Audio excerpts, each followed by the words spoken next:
بسم اللہ الرحمن الرحیم الحمد للہ رب العالمین وأصلی وأسلم علی اشرف الانبیاء والمرسلین نبینا محمد وعلی آلہ واصحابہ اجمعین اما بعد السلام علیکم ورحمۃ اللہ وبرکاتہ۔ محترم ناظرین، پروگرام چھوٹی بات بڑی نیکی کے ساتھ رشید احمد حاضر خدمت ہیں۔ ہم آج کی اپنی اس نشست کے اندر ایک ایسی بات کا تذکرہ کرنا چاہتے ہیں، ایک ایسی انسانی صفت خصلت کا ذکر کرنا چاہتے ہیں جو اسلام کی خصوصیت ہے، جس کو حضور علیہ الصلاۃ والسلام نے اپنی مبارک حدیث کے اندر مسلمانوں کا، امت مسلمہ کا اور مذہب اسلام کا خاصہ بتلایا ہے۔ اور وہ موضوع، وہ بات حیا ہے۔ حضور علیہ الصلاۃ والسلام نے فرمایا لِكُلِّ دِينٍ خُلُقٌ وَخُلُقُ هَذَا الدِّينِ الْحَيَاءُ، کہ ہر امت کا، ہر دین کا ایک خصوصی، اس کی ایک صفت، ایک خصوصی خصلت ہوتی ہے، اور اس امت اور اس مذہب کی خصوصی صفت اور خاصیت وہ حیا ہے۔ حیا یہ انبیاء کرام علیہم الصلاۃ والسلام کی صفت ہے، انسان کی فطرت کا لازمی حصہ ہے، اور انسان کی فطرت میں اللہ تعالیٰ نے یہ چیز ودیعت کی ہے۔ جب کوئی انسان کوئی ایسا کام کرتا ہے یا ایسی بات کرتا ہے جو بے حیائی والی ہوتی ہے، تو وہ در حقیقت اپنی فطرت سے نکل کر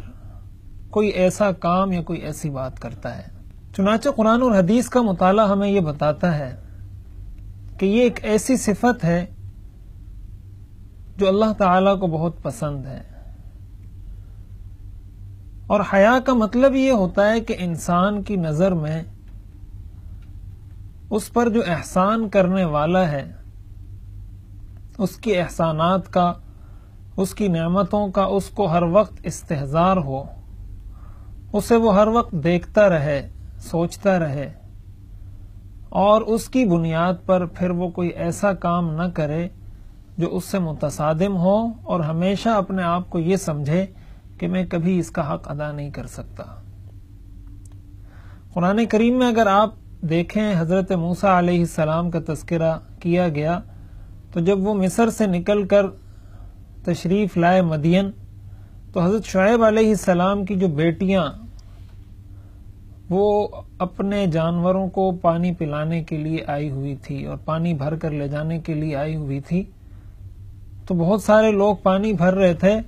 تو حضرت موسیٰ علیہ السلام نے ان دو خواتین کو اور دو لڑکیوں کو دیکھا کہ وہ ایک کنارے پر کھڑی اس بات کا انتظار کر رہی ہیں کہ رش ختم ہوگا تو ہم اس کے بعد پانی بھریں گی۔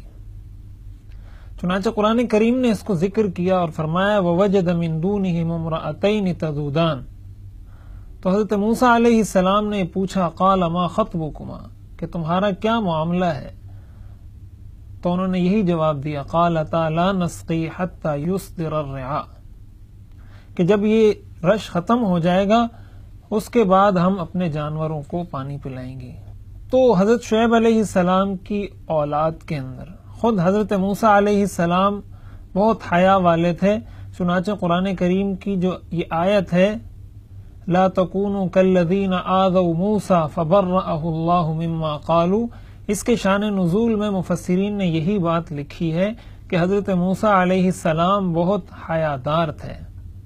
بہت حیا والے تھے، اسی وجہ سے بنی اسرائیل کے لوگ آپ پر طرح طرح کے الزامات لگاتے تھے کہ ان کو یہ بیماری ہے، ان کے جسم میں فلاں بیماری ہے، اس لیے یہ اپنے جسم کو ظاہر نہیں کرتے،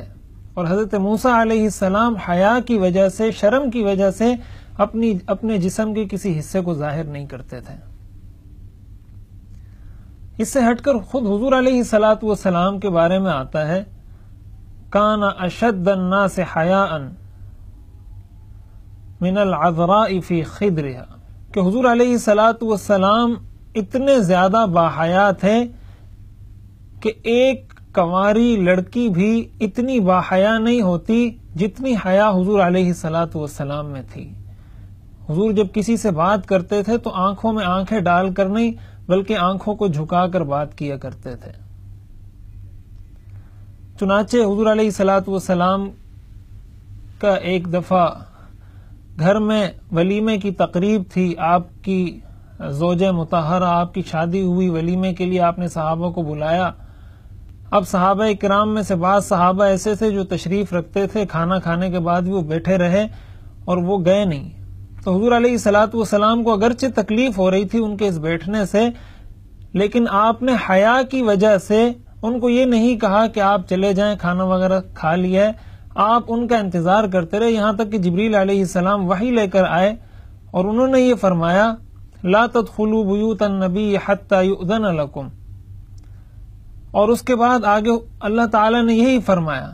ان ذالکم کان یؤذی النبی فیستحیی منکم، کہ تمہارا یہ عمل حضور کو تکلیف دیتا ہے، یہ حضور کی تکلیف کا باعث ہے، لیکن وہ تم سے شرماتے ہیں اس لیے تم سے نہیں کہتے ہیں۔ تو معلوم یہ ہوا کہ یہ حضور علیہ الصلوۃ والسلام کی صفت ہے، انبیاء کی صفت ہے، یہ اس امت کا، اس دین کا خاصہ ہے۔ کئی احادیث کے اندر حضور علیہ الصلوۃ والسلام نے اس کی اہمیت بیان فرمائی ہے۔ چنانچہ ایک روایت میں آتا ہے کہ حضور علیہ الصلوۃ والسلام کا ایک مرتبہ گزر ہوا ایک انصاری صحابی پر، اور وہ اپنے دوسرے انصاری بھائی کو کوئی بات بتا رہے تھے اور ان کو یہ کہہ رہے تھے کہ آپ بہت زیادہ شرمایا نہیں کریں اور بہت زیادہ ان چیزوں میں آپ جھجکتے ہیں، جھجکا مت کریں۔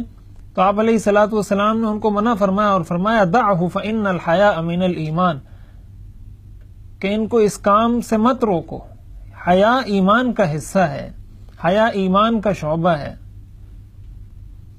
چنانچہ ایک دوسری روایت کے اندر خود حضور علیہ الصلوۃ والسلام نے فرمایا الایمان بضع وسبعون شعبۃ،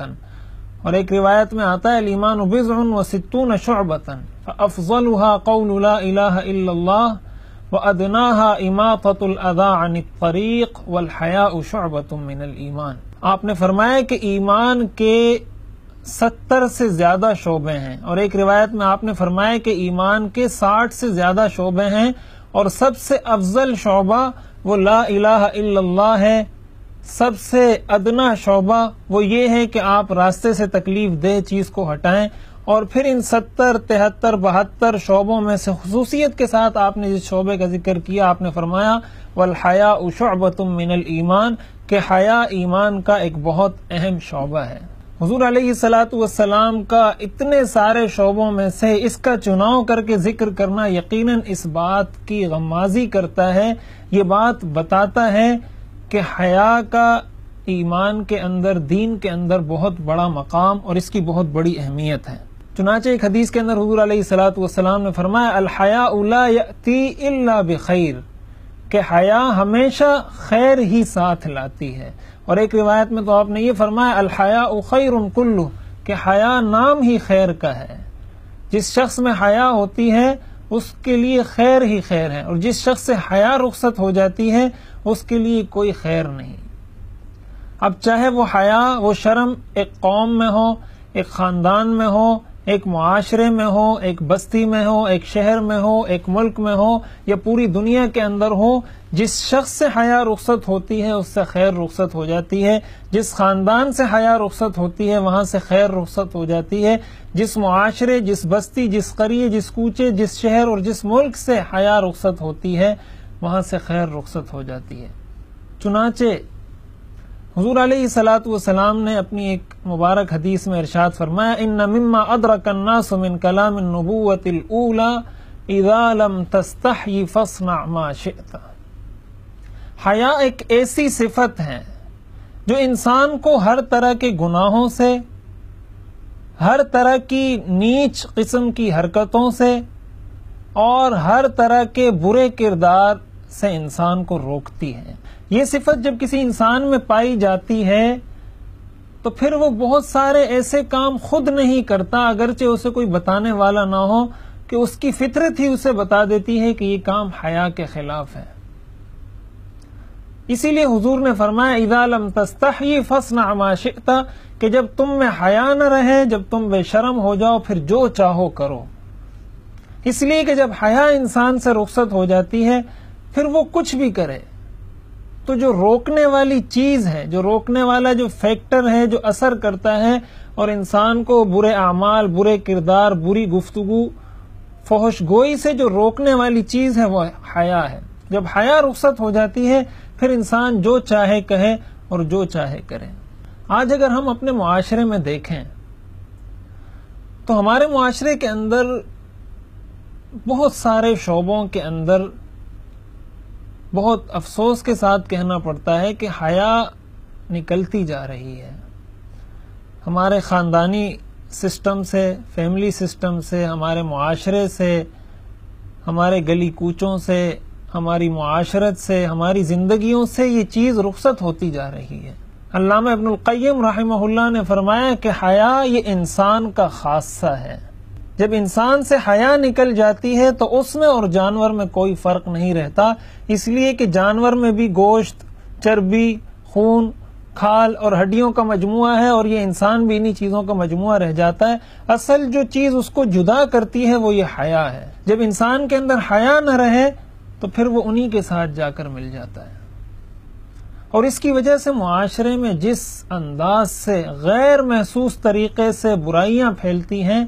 الامان الحفیظ۔ ہمارے ہاں اگر آپ دیکھیں کاروباری ادارے، کمپنیاں جب اپنی کسی پروڈکٹ کا اشتہار دیتی ہیں،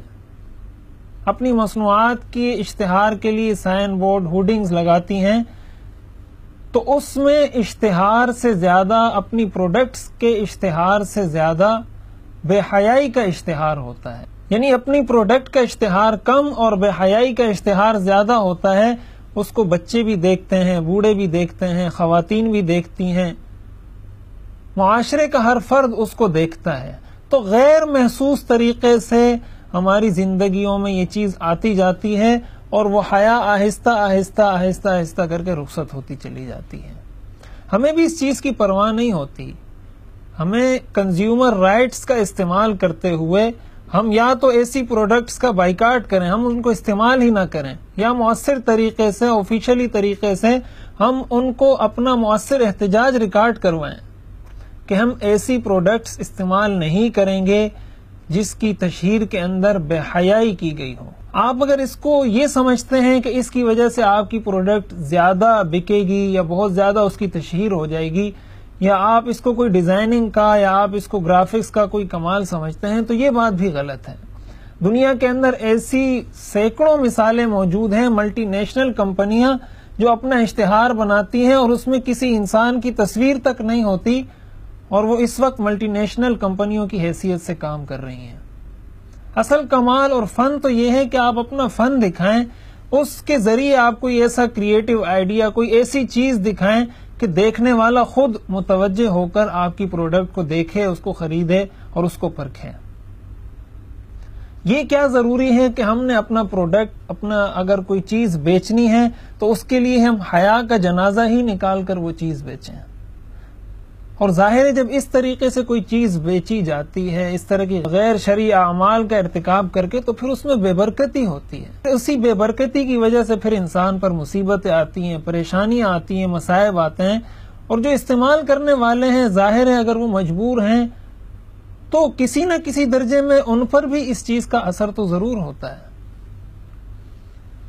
تو اس چیز کو ہمیں دیکھنا چاہیے کہ بحیثیت مسلم قوم ہمیں دوسری قوموں سے اپنا ایک الگ سٹیٹس، ایک الگ حیثیت، ایک الگ شخصیت بتانی چاہیے، منوانی چاہیے کہ ہم ایک مسلم قوم کی حیثیت سے اپنا ایک تشخص رکھتے ہیں، اور اس کو برقرار رکھنے کا یہی طریقہ ہے کہ ہم ایسی چیزوں سے اپنے آپ کو دور کریں۔ اور حیا اہم چیز اس لیے ہے کہ حضور علیہ الصلوۃ والسلام نے ایک مبارک حدیث کے اندر ارشاد فرمایا،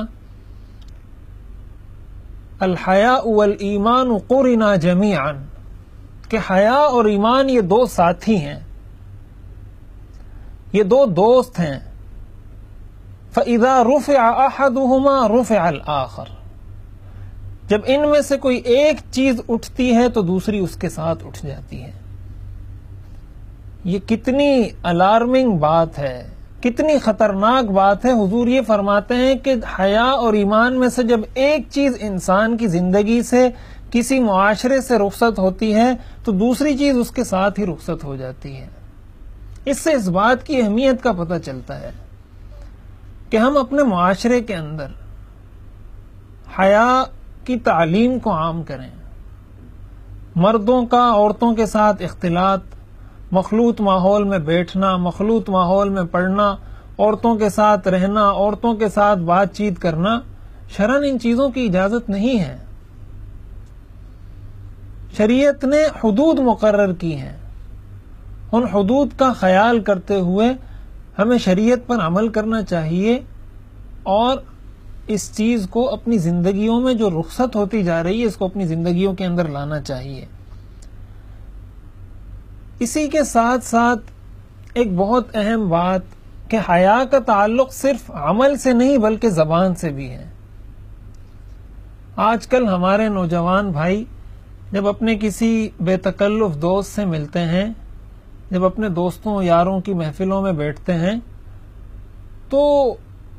فحش گوئی کرنا، گالیاں دینا اور اس طرح کی باتیں کرنا بہت ایک عام عادت بنتی جا رہی ہے. یعنی بات بات پر زبان سے گالی نکلتی ہے، بات بات پر زبان سے ایک ایسی نازیبا بات نکلتی ہے جو اسلام میں ممنوع ہے. حضور علیہ الصلوۃ والسلام نے ارشاد فرمایا لیس المؤمن بالطعان ولا اللعان ولا الفاحش البذی، کہ مومن نہ تو تانا دینے والا ہوتا ہے، نہ لعنت ملامت کرنے والا ہوتا ہے، نہ فحش کام کرنے والا ہوتا ہے اور نہ فحش گوئی کرنے والا ہوتا ہے. میں اپنے نوجوانوں کو اس حدیث کی طرف متوجہ کرنا چاہتا ہوں. حضور علیہ الصلوۃ والسلام نے ایک مومن کی یہ صفت بیان کی کہ وہ برے کام بھی نہیں کرتا اور بری باتیں بھی نہیں کرتا. یہ کیا ضروری ہے کہ دوستی نبھانے کے لیے ہم فحش گوئی ہی کریں، ہم بری باتیں ہی زبان سے نکالیں؟ ہماری دوستی اسی وقت نبھے کہ ہم اپنی زبان سے گالیاں نکالیں. یقیناً یہ کسی مومن کی شان نہیں اور یہ کسی اسلامی معاشرے کی صفت نہیں. اور اسی کے ساتھ ساتھ ایک اہم بات یہ کہ ہم جب حیا کی بات کرتے ہیں کہ ہم اپنے قول کے اندر، اپنے عمل کے اندر حیا لائیں، تو ایک قابل حیرت بات یہ ہے کہ جن چیزوں میں ہمیں حیا کرنی چاہیے ان میں ہم حیا نہیں کرتے، اور جن چیزوں میں حیا کرنی چاہیے ان کے اندر پھر ہم حیا نہیں کرتے، اور جن میں نہیں کرنی چاہیے ان میں ہم حیا کرتے ہیں. شریعت کا کوئی مسئلہ ہے، شریعت کا کوئی حکم آپ نے معلوم کرنا ہے تو اس میں کوئی حیا نہیں، اس میں کسی قسم کی شرم کی بات نہیں. وہ پوچھنا چاہیے، معلوم نہ ہو تو پوچھنا چاہیے. اور جو چیزیں ایسی ہیں کہ جو بغیر اس کے ادا ہو جاتی ہیں، بغیر اس کام کے، اس طرح کی باتوں کے کیے ادا ہو جاتی ہے، وہ کوئی شرعی ضرورت نہیں،